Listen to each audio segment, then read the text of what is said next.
Orang yang lemah jiwa, penakut, pemarah, cengeng, bimbang, ragu-ragu, nggak tenang, maka dia membawa sifat iblis pada dirinya.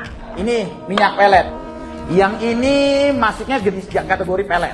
Untuk mengikat seorang perempuan dengan ini. Ini biasanya nanti digantung. Atau lelaki menggunakan ini, namanya semar mesem. Semar mesem. Dia cukup membawanya di kantongnya saat dia bertemu dengan si fulana.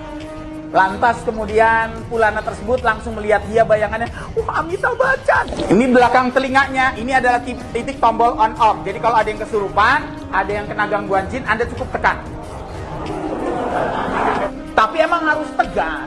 Nggak boleh kemudian Anda melakukan ruqyah, keluar lah, nggak bisa. Nggak bisa. Inna Rabbi qaribum mujib.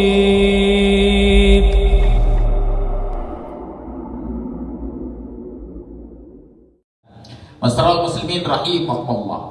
Saya tidak lagi sedang jualan. Jadi nggak usah ada yang nanya, ini berapa Ustaz?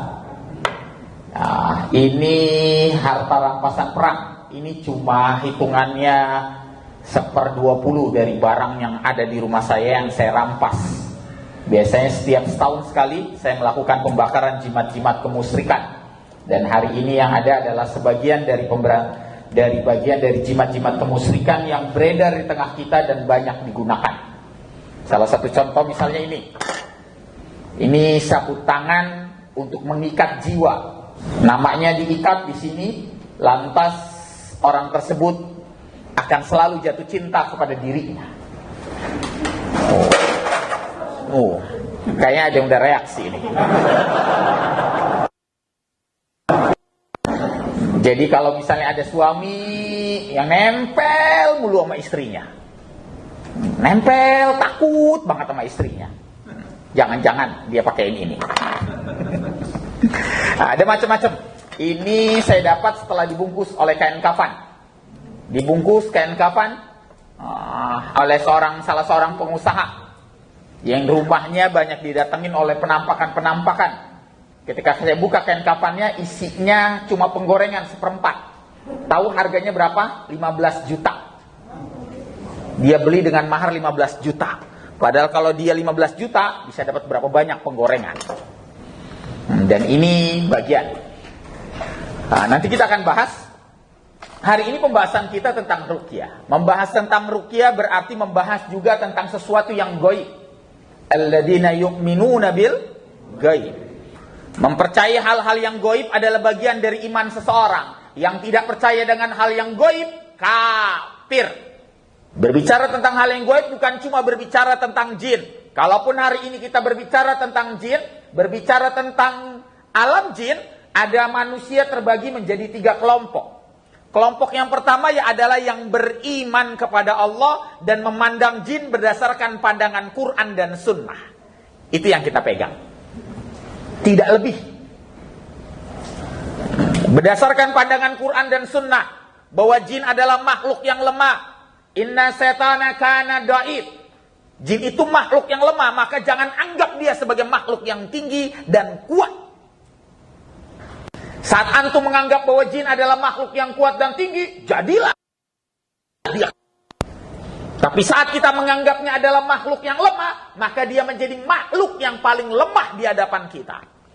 Tapi untuk memperkuat itu kita butuh akidah, kekuatan iman, kekuatan tauhid yang benar. Salimatul akidah. Kelompok kedua, ada orang yang mempercayai dengan alam jin, tetapi gulu berlebihan di dalamnya.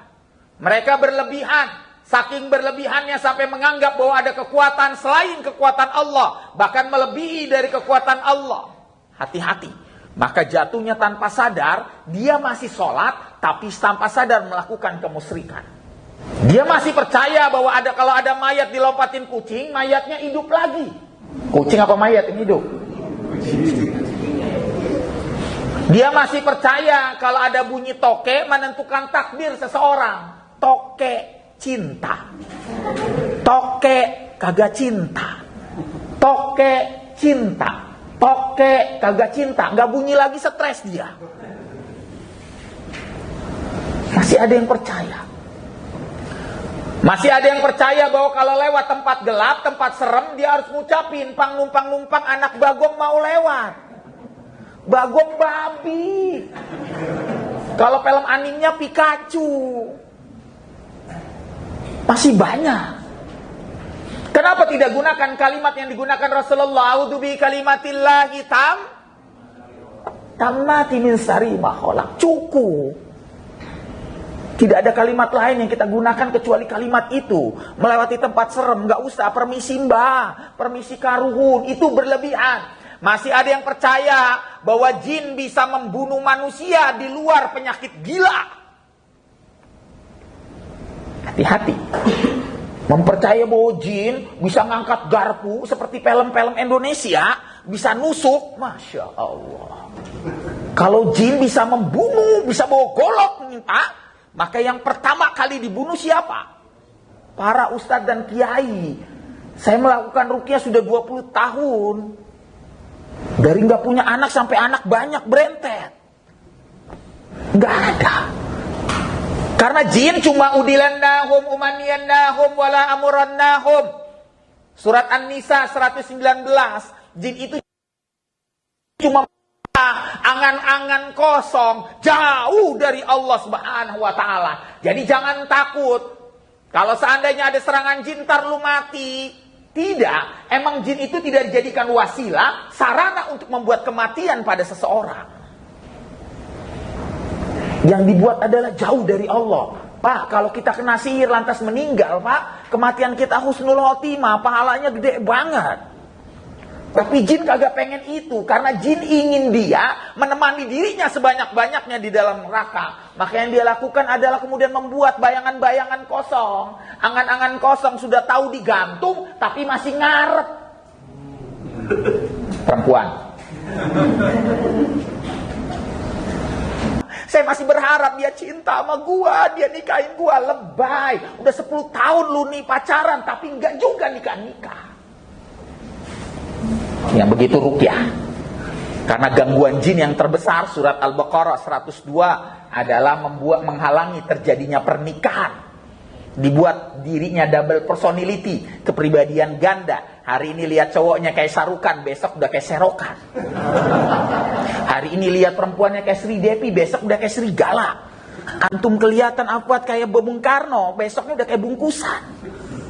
Dibuat double personality. Yang kedua dibuat kemudian terjadinya keguguran. Dia hamil lantas kemudian dibuat keguguran. Ada jin bernama jin Dibbuk. Kita suka pernah nonton filmnya tuh. Yang berada di dalam rahim wanita. Jika usia kandungannya di bawah 4 bulan, maka dia serang agar dia kemudian bisa keguguran. Tapi kalau sudah di atas 4 bulan, walahu ma sakana fil laili wan nahari wa huwas samiul alim. Allah yang jaganya. Tapi kalau masih di bawah 4 bulan, dia masih bisa menghalanginya. Dihalangi supaya terjadi keguguran. Dihalangi supaya kagak hamil. Gimana supaya tidak hamil? Giliran kagak subur, romantis. Giliran subur, berantem mulu. Ada yang begitu? Banyak. Dia ngeliat lakinya benci banget. Tapi giliran ngeliat kemudian, wah suami tetangga bahagia banget. Ngelihat istrinya, ya Allah, kayaknya buluk aja. Padahal di mata orang lain istrinya cakep banget. Itu jin. Berlebihan. Ada yang kemudian gak percaya sama sekali. Saya gak percaya dengan jin. Saya gak percaya dengan alam gaib. Saya gak percaya, maka yang begitu telah jatuh kafir. Jin, kita bahas secara rinci. Jin, dalam Islam, dalam Al-Quran ini cuma 3 disebutkan. Jin, iblis, dan syaitan. Siluman gak ada. Gerandong kagak ada. Malampir kagak ada. Kalagondang gak ada. Itu bahasa manusia. Bahasa manusia untuk menampilkan bentuk jin. Bahasa manusia, makanya jin beda-beda di mata manusia. Kalau di hadapan orang Betawi yang namanya jin itu, wah cantik, rambutnya panjang, bajunya putih, cuma bolong di belakang. Namanya sundel bolong. Di hadapan orang Jawa Tengah jin itu jelek, rambutnya riap-riapan, badannya gede, kukunya panjang, namanya gondoruo. Kasian banget jin orang Jawa jelek-jelek. Di hadapan orang Sunda lain lagi yang namanya jin. Oh, telanjang, cuma pakai celana kolor doang, warnanya hijau. Kolor hijau, lebih parah lagi orang Sunda. Jin gambarannya. Beda lagi coba terbang ke Bali, yang namanya jin itu copot lehernya, bisa terbang sana sini. Namanya Lea. Pindah lagi ke luar negeri, yang namanya kemudian di Romania, di Inggris, yang namanya jin bisa ngisep darah. Namanya vampir, Dracula. Lucunya dia takut sama bawang putih. Makanya kalau ke sana cukup bawa sambal. Mau luwat, kalau enggak rica-rica. Nah, lihat, jin itu berdasarkan pandangan manusia begitu. Tapi Islam cuma nyebut jin, iblis, dan syaitan. Allah ngasih nama itu ada arti dan maksud. Disebut iblis karena berasal dari kata al-iblas, artinya putus asa, lemah jiwa. Maka orang-orang yang lemah jiwa, penakut, pemarah, cengeng, bimbang, ragu-ragu, nggak tenang, maka dia membawa sifat iblis pada dirinya. Kenapa iblis? Nama aslinya Azazil. Kenapa diberikan gelar kemudian iblis? Karena iblis itu makhluk yang nanti akan putus asa. Bayangkan, dia ditangguhkan kematiannya, betul. Tetapi dia bisa melihat malaikat Israel. Salah satu mumtaznya dia bisa melihat malaikat Israel. Malaikat Israel itu turun dari langit. Siapa yang akan dicabut dia tahu. Dan dia mengira dirinya akan dicabut. Nanti dia dicabut dengan cabutan yang suaranya itu memekakkan seluruh penduduk yang ada di dunia. Sehingga penduduk dunia menyangka dirinya sedang ada terjadi sangsakala yang pertama. Saking sakitnya. Nanti kalau dia meninggal dunia dan dimasukkan dalam neraka, dia dimasukkan dalam sebuah lubang Zubil Hazan. Tempat siksaan yang paling keras di antara seluruh makhluk yang dimasukkan ke dalam neraka. Gimana dia kagak putus asa. Makanya kalau ada yang perempuan yang bimbang, sedih mulu, baperan mulu, hati-hati. Jangan-jangan kita membawa sifat iblis. Slow, move on. Makanya kalau ada pasien datang saya, Ustaz, suami saya punya will. Gak usah nangis, bisa gak kalau ngomong sama saya? Ngomongnya biasa, Ustaz, suami saya punya will. Kan begitu enak. Kalau yang pertama menunjukkan keputusasaan dirinya, yang kedua menunjukkan bahwa dia tegar. Salah satu asya'u annallaha yakuruhu, yang paling dibenci dari sifat manusia oleh Allah adalah ammalazimu, yang kerjanya nangis melulu, sedih terus. Kesannya Allah cuma ngasih kesedihan buat hidupnya. Padahal bisa jadi di sana ada lelaki yang menantikan dirinya, asalkan dia mempersiapkan dirinya dengan sujud dan sholat malamnya. Gampang. Gak perlu baperan. Itu iblis. Jin berasal dari kata jannahu al-lailu, sesuatu yang tersembunyi. Maka sesuatu yang disembunyi disebut jin. Jadi kalau ada yang dibalik hordeng ini nih, karena gak kelihatan disebutnya jin. Secara bahasa. Oke? Secara bahasa Arab. Jadi yang tertutup tuh gak kelihatan, jin. Secara bahasa. Karena jin itu, kenapa Allah ngasih namanya jannahu al-lailu? Karena jin itu memang kagak bisa dilihat. Innahu yarakum huwa wa qabiluhu min haitsu la tarawnahum. Surat Al-A'raf ayat 27. Setan-setan itu bisa melihat kamu di sebuah tempat yang kamu sendiri nggak akan pernah bisa melihatnya.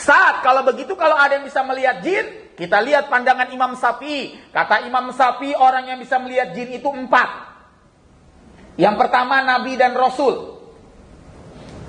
Nah, jadi kalau ada yang mengaku bisa melihat jin, lihat. Dia Nabi dan Rasul bukan. Atau yang kedua, anak yang belum akil balik.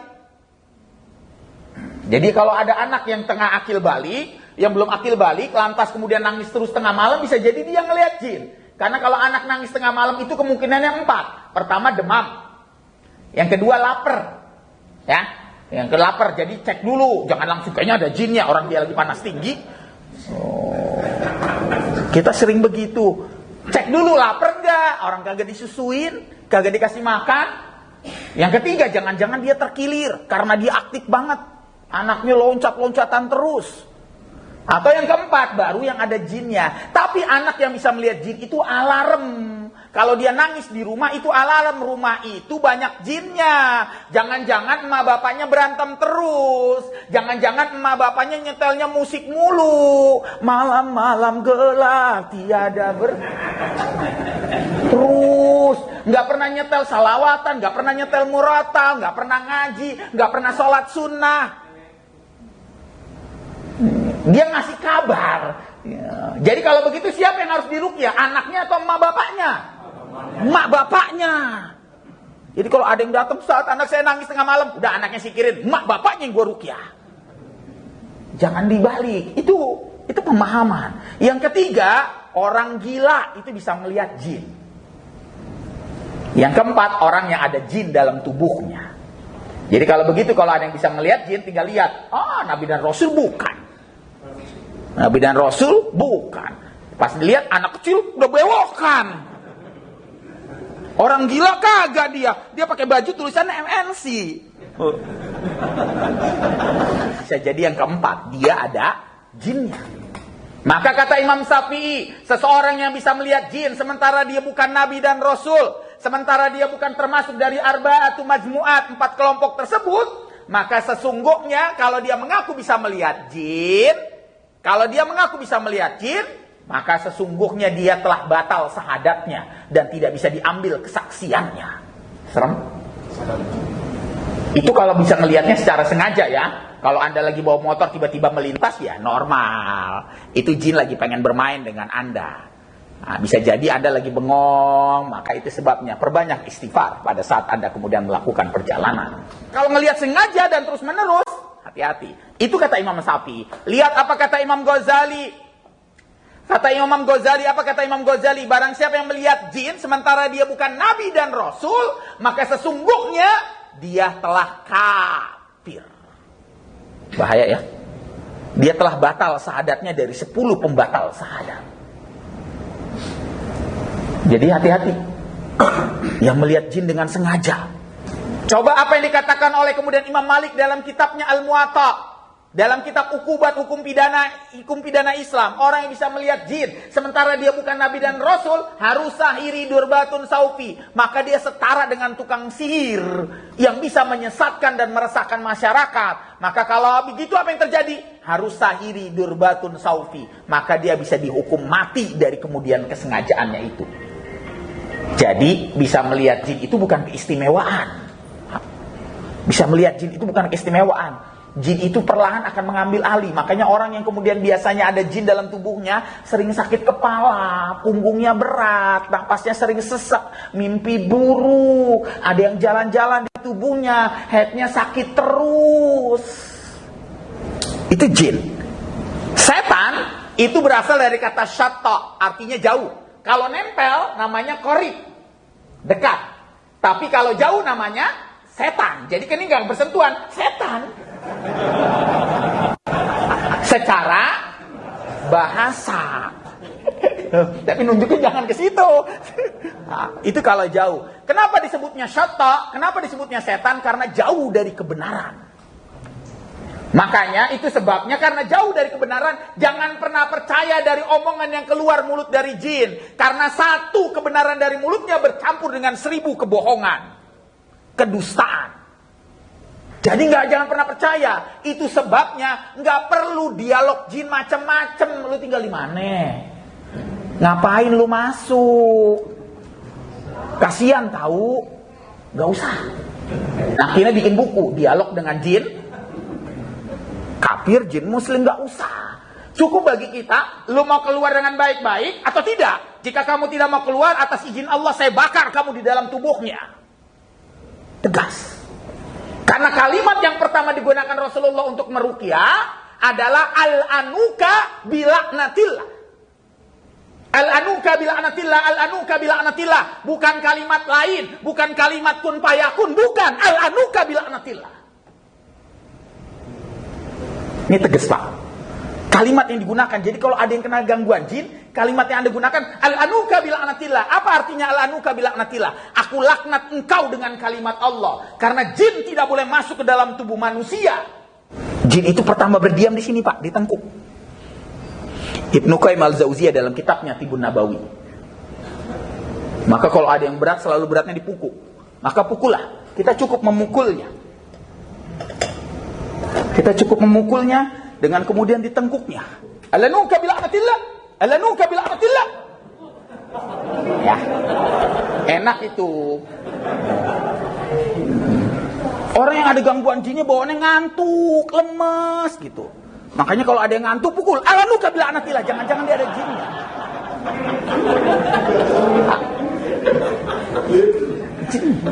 Karena ada yang namanya jin dasim, salah satu dari 10 anak iblis. Apa jin dasim? Jin dasim itu berdiamnya di punggung seseorang. Apa yang dia lakukan? Dia selalu mengganggu orang yang hadir di majelis ilmu. Selalu hadir di majelis ilmu dan di rumah Allah. Yang kalau dia hadir berat itu punggungnya, bawaannya ngantuk terus. Jadi kalau Anda sholat Jumat di sebelahnya lagi ngantuk, udah, alanuka bila'natillah. Habis itu berantem di luar. Itu jin dasim. Jadi kalimat pertama, alanuka bila'natillah. Alanuka bila'natillah. Aku laknat. Kenapa Rasulullah menggunakan kalimat itu? Untuk mempertegas batasan. Untuk mempertegas batasan.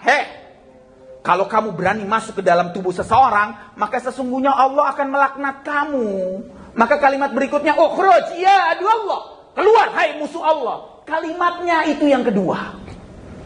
Keluar hai musuh Allah. Maka setan itu inna setana lakum aduwun fattahidu aduwan. Setan itu musuh, maka perlakukan dia sebagai musuh. Kalimat yang digunakan bukan inna setana lakum sahibun fattahidu sahiban. Bukan. Ini secara syariah. Jadi kalimatnya itu yang diapalin. Al-anuka bila'natillah, al-anuka bila'natillah, ukhruj ya adu Allah. Jadi cukup, kalau misalnya ada yang kena, udah gitu. Al-anuka bila'natillah, al-anuka bila'natillah, ukhruj ya adu Allah. Mukulnya pakai tangan, begini, bukan begini. Namanya kalau begini dendam Anda.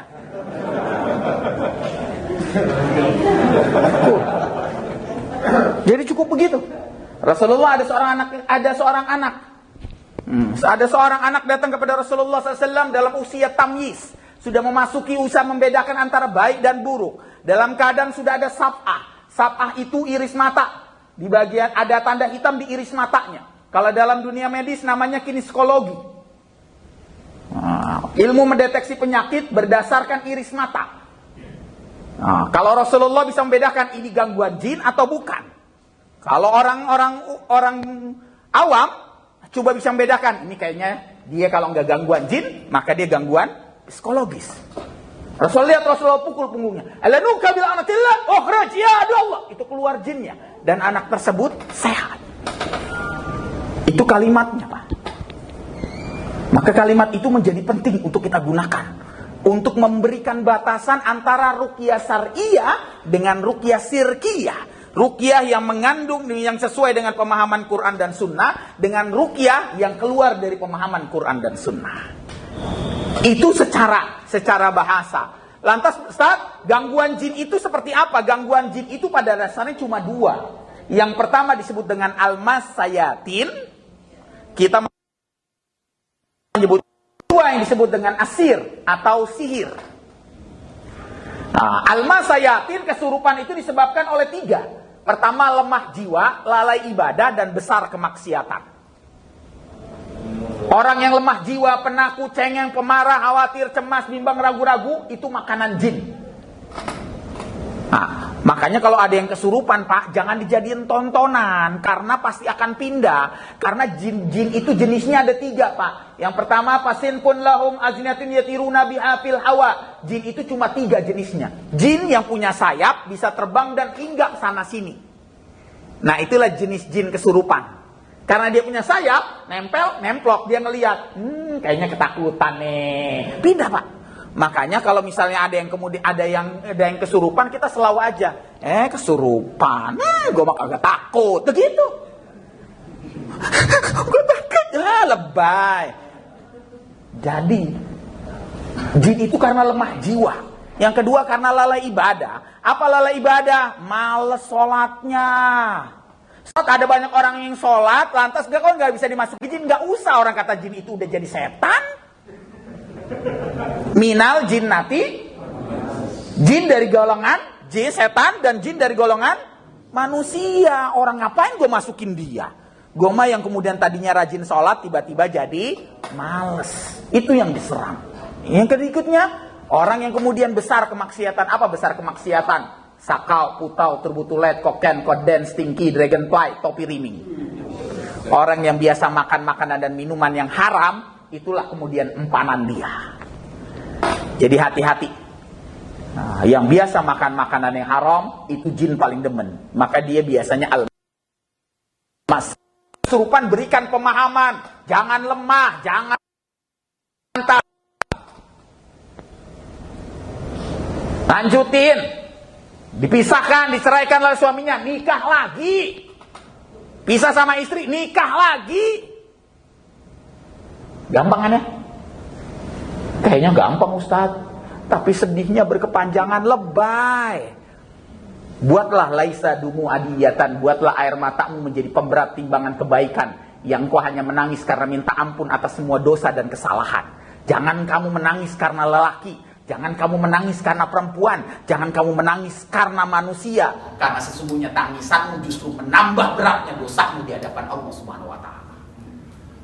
Itu al-masayatin. Yang kedua sihir. Sihir itu nanti ada dua. Yang pertama yang disebut dengan kita menyebutnya tilik ain. Kita sudah biasa dengar kalimat tilik ain. Saya ingin mengambil pendapat hari ini, ada banyak pendapat tentang kemudian tilik ain. Tapi saya ingin mengambil pendapat yang akan disampaikan oleh Ibnu Taimiyah. Kata Ibnu Taimiyah, tilik ain itu hanya bisa dilakukan oleh orang-orang baik di antara kita semua.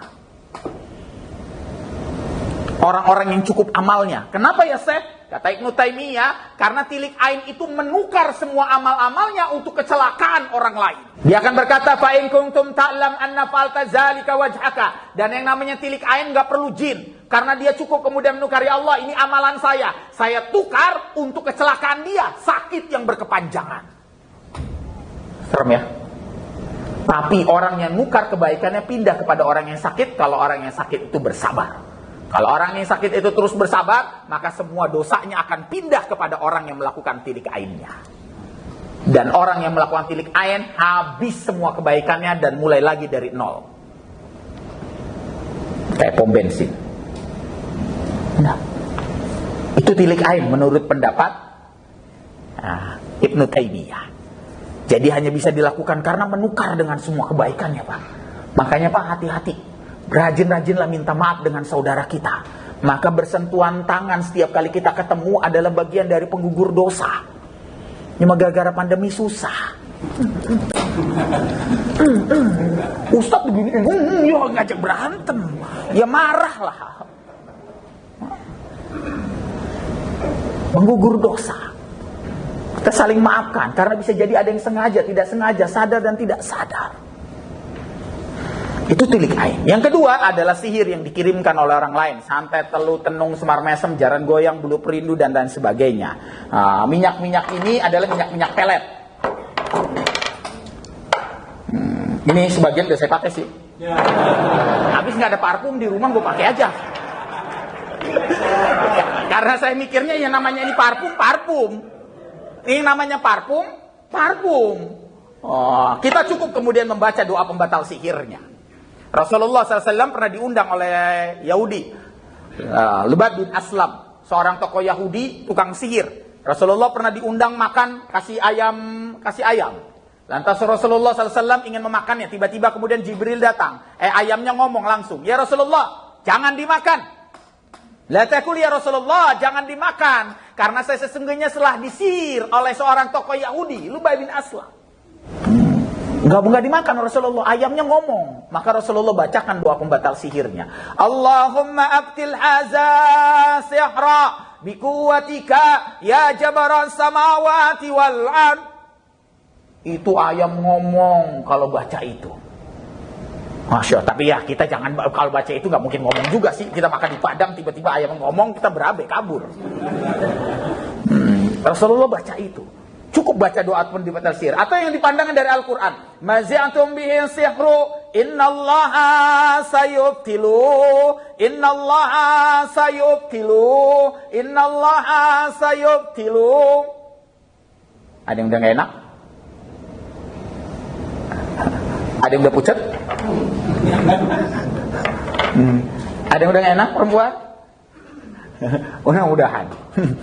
Udah, baca. Ini minyak pelet. Ini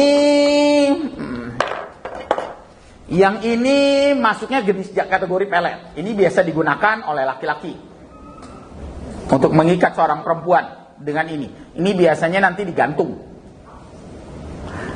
Ini pelet. Ini biasanya kalau misalnya perempuan atau lelaki menggunakan ini, namanya semar mesem.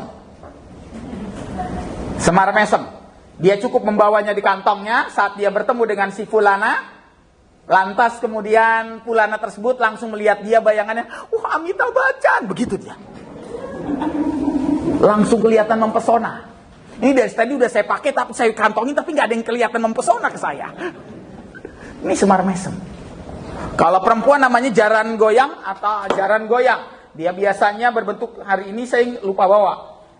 Dia jaran goyang, dia ditaruh kantongnya, lantas kemudian udah jalannya itu melenggok-lenggoknya, padahal tepos, tapi kelihatan bahenol banget.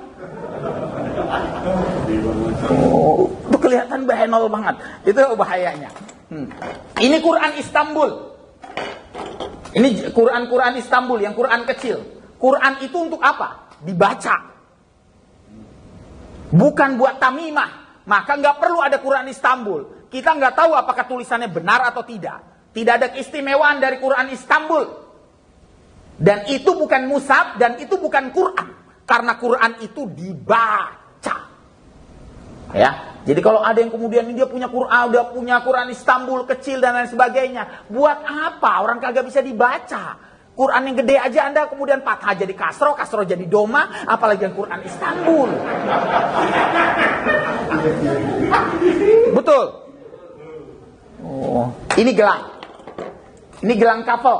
Biasa dipakai untuk satu perempuan, satu laki-laki. Untuk apa? Agar ikatannya tidak terputus. Masya Allah.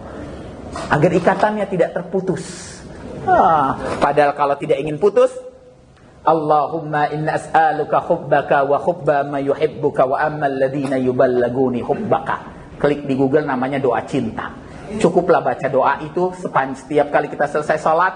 Maka kemudian kalau calon kita kemudian baca itu juga, maka kita akan bertemu dalam cinta, baik dunia dan akhiratnya. Ini yang biasa dipakai oleh para petani.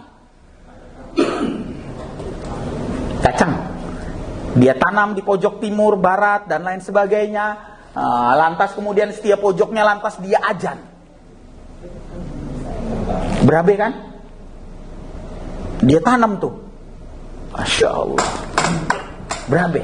Ini rompi anti peluru. Abang pakai, saya yang nusuk. Cobalah.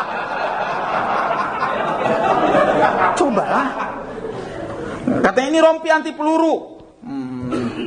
Kalau pakai ini, dia dipakai lantas kemudian itu dia tidak akan mempan. Coba aja. Silakan yang punya ilmu kebal di sini. Saya pengen lihat. Saya yang nusuk.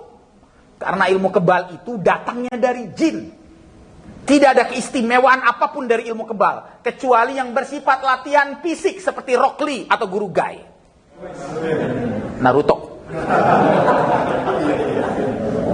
Kalau latihan fisik, kepukul dan sebagainya, udah dia karena tahan fisik saja. Tapi kalau ditusuk, lantas kemudian tidak mempan, itu adalah karena jin di dalam tubuhnya. Atau seperti Slayer ini, yang biasa dipakai oleh para pencinta-cinta gunung untuk menjaga keselamatan dirinya dimanapun dia berada kalau lagi dia melakukan perjalanan. Masya Allah. Atau seperti ini, yang dipakai kalau setiap kali melakukan perjalanan, tapi kalau mau ke kamar mandi tolong dilepas, ribet banget dia. Isim. Lihat.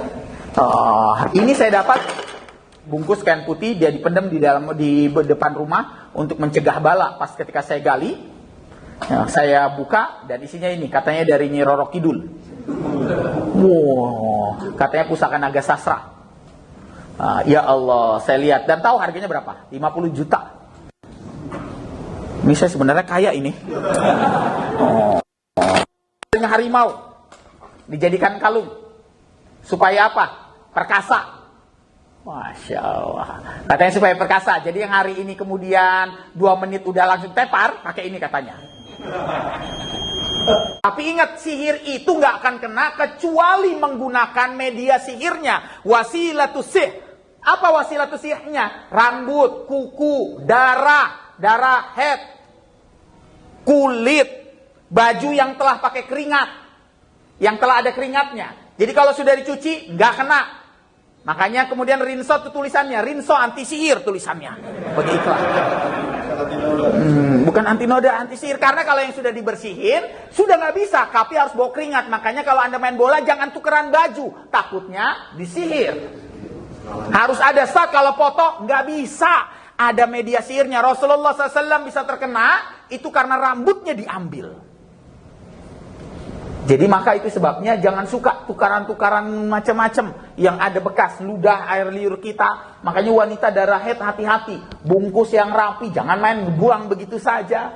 Tapi bungkus dengan plastik hitam, dia kelihatan, lalu Anda buang, ya, diselipin gimana caranya agar kemudian orang lain tidak mengambilnya.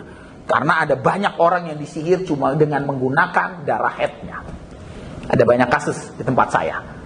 Wanita cantik banget, pas datang saya lihat glowing banget nih perempuan. Datang ke saya, tapi suaminya ya Allah pembalap, pemuda berbadan gelap. Tapi istrinya sakit-sakitan terus, pas ketika diruqyah dia ada jinnya. Suaminya nggak pernah ibadah dan lain sebagainya. Ternyata suaminya mengakui bahwa dia telah melakukan sihir dengan mengambil darah haidnya.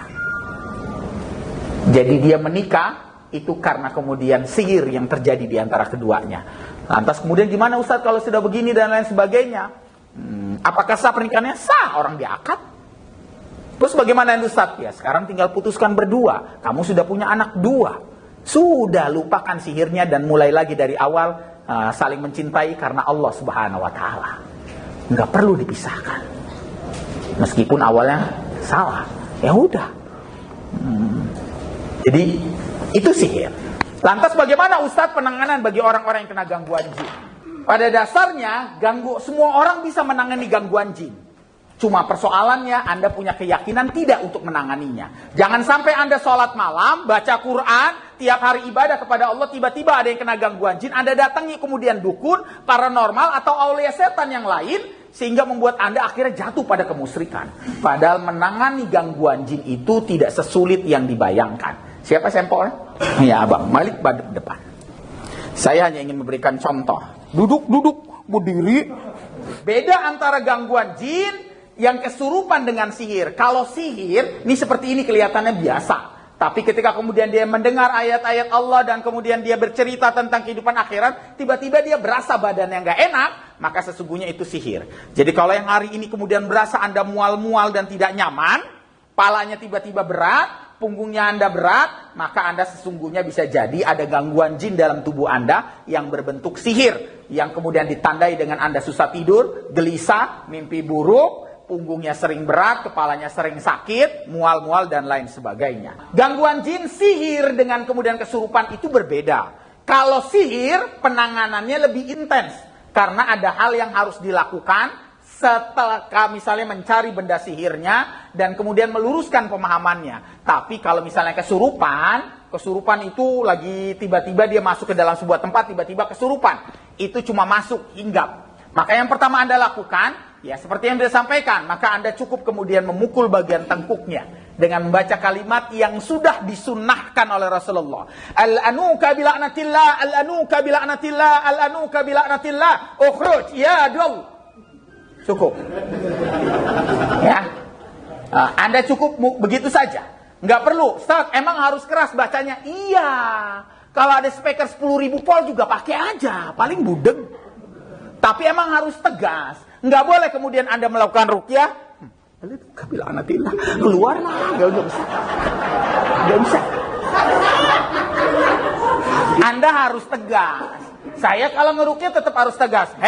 Ya bagi as-sara, ya bagi as-sara, kalimat yang disunnahkan. Wahai para pencari kejahatan, ya bagi as-sara, jin laknatullah alaih. Kamu pikir kamu bisa menang melawan kekuasaan Allah? Kamu pikir kamu bisa menghindar dari kematian yang akan menjemput kamu? Kamu pikir kamu bisa menang melawan malaikat Israel? Kamu mau keluar dengan baik-baik atau saya bakar kamu semua di dalam tubuhnya atas izin Allah? Ada yang berasa enak? Ini pada tegang semua. Jadi cukup. Anda kalau itu kalau berbentuk. Kalau enggak udah cukup begitu. Alanuka bila anatillah, lanuka bila anatillah, alanuka bila anatillah. Ukhruj ya adu Allah. Anda bisa pukul itunya. Kalau itu berbentuk. Saat yang lain, Anda kemudian bisa tekan belakang telinganya. Di belakang telinga kita ada lubang. Itu adalah tombol on off seseorang menuju pada cerebellum atau fungsi otak kecil. Seseorang yang kena gangguan jin, maka dia akan hilang pada bagian fungsi otak kecilnya sesaat. Otak kecil itu sisi kecerdasan. Maka orang yang kena kesurupan, orang yang kena gangguan jin, hilang kecerdasannya. Dia jadi kayak orang linglung, bingung, nggak fokus, sulit konsentrasi, bengong, minusnya nambah terus. Ini nggak nyindir ya kalau yang minusnya. Ini nggak pakai kacamata. Jadi kalau ada yang minusnya nambah terus, Anda ada lubang, Anda tinggal tekan. Alanuka bila anatillah, lanuka. Ini kalau kesurupan, Anda cukup tekan. Alanuka bila anatillah, lanuka bila anatillah, lanuka bila anatillah. Matanya dia langsung terang. Jadi Anda cukup tekan. Jadi di lubangnya, Anda tinggal kemudian lihat. Alanuka bila anatillah, lanuka bila anatillah, lanuka bila anatillah. Dia ada lubangnya. Tinggal tekan. Alanuka bila anatillah, lanuka bila anatillah. Alanuka bila anatillah, lanuka bila anatillah, lanuka bila anatillah. Anda tinggal tekan. Alanuka bila anatillah, lanuka bila anatillah. Berasa? Kalau ada yang pingsan, Anda juga tinggal tekan bagian itu. Karena itu tombol on off. Kalau misalnya ada yang kejang, Anda tinggal tekan bagian itu. Karena itu tombol on off. Itulah yang disebut dengan titik akupoin. Oke? Ya, Anda tinggal tekan bagian itu. Alanuka bila anatillah, lanuka bila anatillah. Anda tinggal tekan. Alanuka bila anatillah. Anda tinggal tekan. Ini ada lubangnya. Alanuka bila anatillah. Tapi ingat, kalau itu perempuan, tetap Anda harus menggunakan pelapis. Oke? Tidak boleh menyentuhnya dengan kulit ketemu kulit. Dilarang bagi kita bukan muhrimnya lantas menyentuhnya. Maka seperti Anda menyentuh kemudian bara api neraka. Makanya kalau ngeruqyah, kalau itu laki-laki, yang ininya perempuan, maka Anda harus tetap menggunakan pelindung agar tidak bersentuhan. Tidak ada ruqsah di dalamnya. Oke? Jadi nggak bisa. Itu namanya nyari kesempatan. Apalagi yang megangin dia kesurupan, Ustaz pegangin. Yang pertama Anda lakukan kalau ada kesurupan, kalau dia tidak menutup aurat, tutuplah auratnya. Karena menutup aurat jauh lebih utama ketimbang kesurupannya. Oke? Tutup auratnya. Itulah kemuliaan dalam Islam.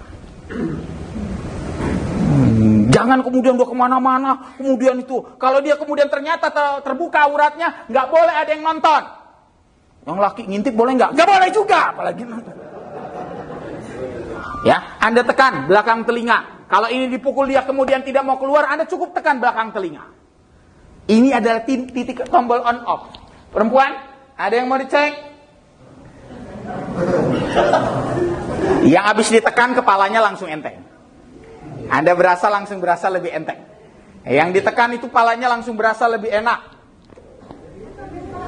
Yang ditekan, titik lubang. Anda bisa kemudian ngeraba, Anda lihat temannya, coba tekan sama temannya satu sama lain. Ini belakang telinganya, ini adalah titik tombol on off. Jadi kalau ada yang kesurupan, ada yang kena gangguan jin, Anda cukup tekan. Berasa?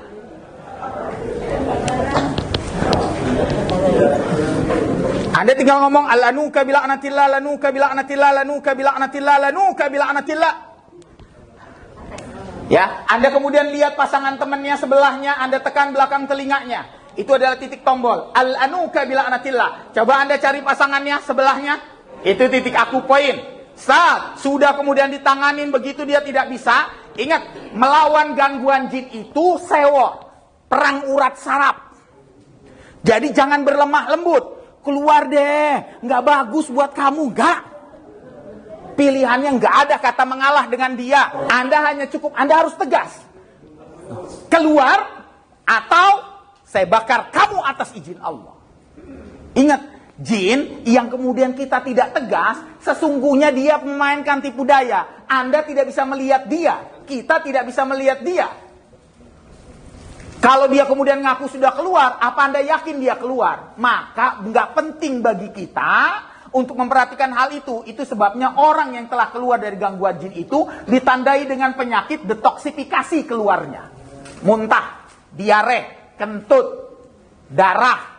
Jadi kalau tiba-tiba dia lagi di ruqyah, tiba-tiba kentut kencang, itu keluar penyakitnya. Bau lagi. Ini kayaknya si abang tadi kentut nih. Nggak enak soalnya deket-deket ini. Muntah, banyak. Dia keluar semua penyakitnya. Atau tiba-tiba dia kemudian buang air besarnya hitam-hitam. Itu keluar semua penyakitnya.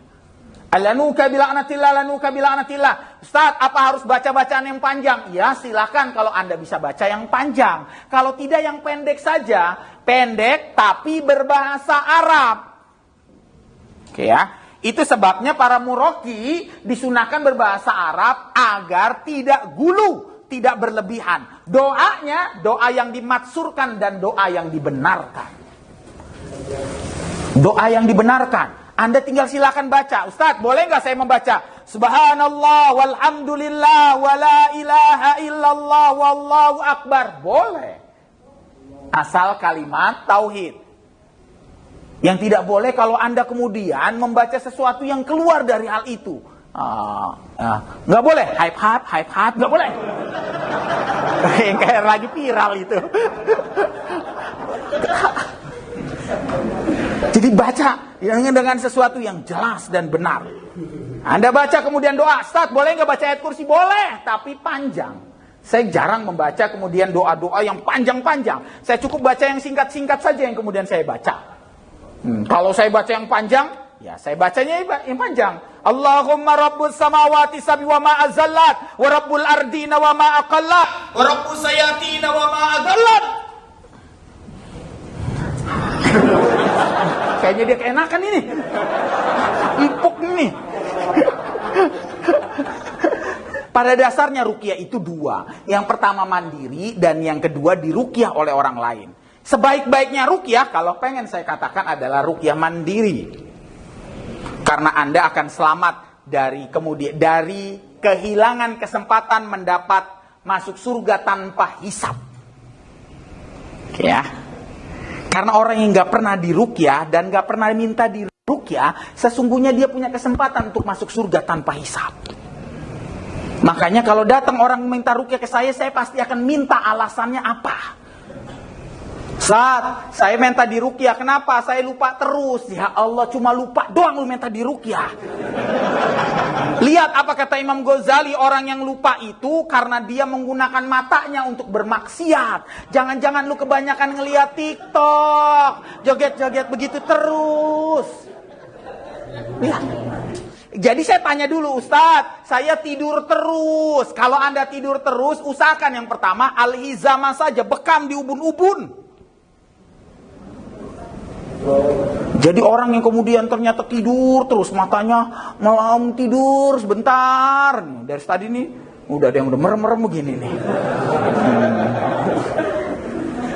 Bekam di ubun-ubun. Ruqyahnya belakang, maka ruqyah yang terbaik itu adalah mandiri. Bukan, tapi kalau Anda kemudian saat saya napasnya sering sesak, saya sudah nggak pernah nyaman badan dengan saya mimpinya ketemu ular. Ingat, mimpi buruk itu 3, mimpi baik itu 3. Kalau Anda mimpi buruk di antara 3 hal tersebut, itu mengindikasikan masalah pada tubuh kita. Yang pertama adalah mimpi bertemu dengan makhluk menyeramkan. Orang yang mimpi bertemu makhluk menyeramkan bukan ada jin dalam tubuhnya, tapi indikasi dia banyak dosa, tapi dia lupa istighfar dan minta ampun sama Allah. Oke. Tapi mimpi hayatun wa kilabun, mimpi bertemu dengan ular dan anjing, itu indikasi bahwa dia ada diikuti atau sudah ada jin dalam tubuhnya.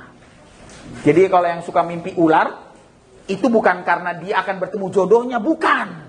Itu kadang-kadang kita suka mimpi ketemu ular, mimpi ketemu jodoh. Padahal bukan. Yang ketiga adalah mimpi bertemu dengan manusia, bukan nabi, bukan rasul. Orang yang mimpi ketemu Rasulullah, man ra'ani faqad ra'al haqqu fa inna syaitana latakawannuni. Barang siapa yang bertemu dengan Rasulullah, maka sesungguhnya dia betul-betul mimpi ketemu Rasulullah. Karena Rasulullah tidak bisa diserupai oleh bangsa jin. Jadi kalau misalnya saya ketemu sama Sunan Kalijaga, Ustadz, itu jin. Sunan Jaga Kali, apalagi? Mancing mulu. Mancing mulu ya, Mak. Jadi ketemu selain Rasulullah, jin. Saya mimpi ketemu dengan orang tua saya, itu namanya basiroh. Mimpi, pirasat dari Allah untuk disampaikan kepada kita agar kita ngirimin doa, agar kita ziarah ke makamnya. Jadi kalau ada yang mimpi ketemu orang tua itu pirasat, bukan jin, tapi pirasat agar jangan-jangan kita lupa ngirimin doa. Saya tetap sarankan, Ustaz, ruqyah mandiri itu seperti apa? 1, baca zikir pagi petang, al-matsurat.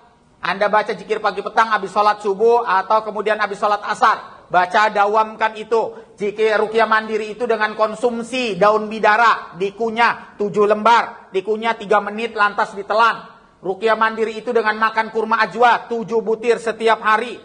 Butir, ganjil, tidak boleh genap makan kurma. Kalau ganjil, maka dia jadi obat diabetes. Kalau genap, jadi diabetes.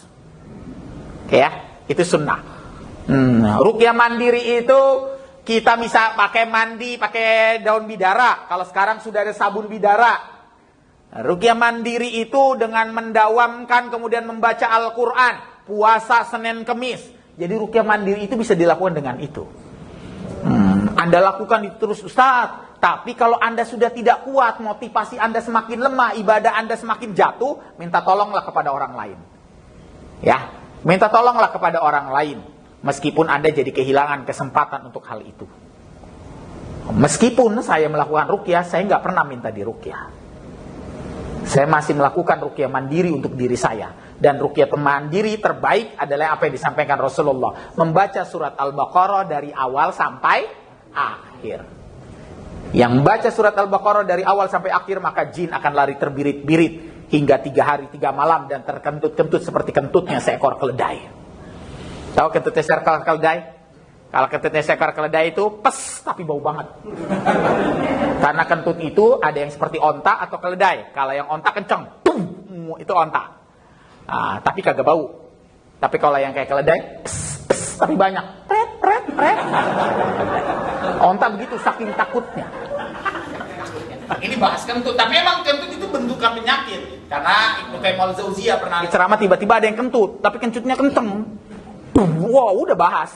Orang pada ketawain, kagak sopan di depan kiai lu, depan syekh. Tapi apa kata Ibnu Qayyim al-Jauziyah? Safaqallah, la ba'sa tahuru insyaallah. Nah, semoga dia diberikan syafaat karena kentut ada keluarnya penyakit dan insyaallah menghapuskan sebagian dosa-dosanya. Janganlah engkau tertawa kepada orang yang kentut karena sesungguhnya itu pernah kamu lakukan untuk dirimu sendiri. Jangan tertawa. Jadi cuma ya begitu, kalau kencang onta. Jadi kalau safaqallah la ba'sa tahuru onta gitu. Baik, ada lagi? Ada lagi? Ya. Misalnya kita ke suatu tempat yang tempat itu agak menakutkan. Kita misalnya nggak takut, misalnya kita bangun. Ada ngeluh teman, jangan sombong. Nah, apa gitu terjatuh ke sombong? Itu pertanyaan pertama. Yang kedua, bahwa makhluk itu setan itu adalah gaib. Nah, pertanyaan saya, kalau kita masuk kamar mandi, kita mandi, otomatis kita telanjang. Dan karena mereka bisa melihat kita tidak bisa melihat mereka. Apakah ada doa supaya makhluk itu tidak melihat kita? Terima kasih. Kita sombong terhadap bangsa jin pada sebuah tempat yang dianggap angker, itu adalah sombong yang diperbolehkan.